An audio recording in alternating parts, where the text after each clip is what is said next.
Padre, mawawala na ako ng sandali na lamang. Ang bilis ng pagkalat ng lasa. Hindi ko na kaya magtagal. Diyos ko! Ano na, Matilya? Wala na tayong magagawa. Bago mag-alas 8, nagtakti nila ako. Buhay man na tayo. Pero ayaw kong kunin na ang aking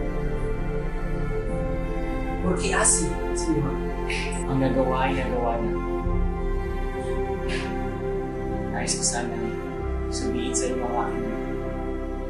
Pero bago yan, nais lamang akong pumusap. Senyor. Alam mo, Ako ba? May Diyos na gumagawa ng mga panahon. alam mo ba?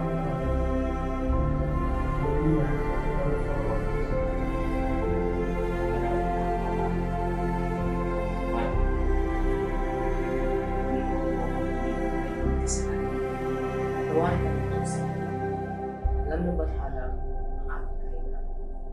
Ang Panginoon ay naroroon sa ating pagkakas. Hindi mo gusto ito. Nasilaw ka lang agad. Ang plano ay hindi nagtagumpay. Dahil hindi ito ang takas. Padre, naniniwala ba kayo na ang Diyos ang naligalighan? Walang nakakalam ng iniisip ng Diyos. May mga nagpapahina at meron hinakakit. Bakit hindi niya ako pinulungan? Mali ang iyong pamamaraan. Pag-ibig ang nagdudulot sa kadatan. Padre, nauunawaan ko ang paliwan.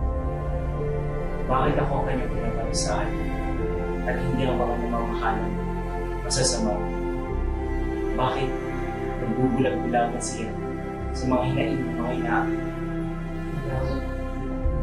para makabilang ng pagkakas? Ano ang nakatulong? Isip, Diyos.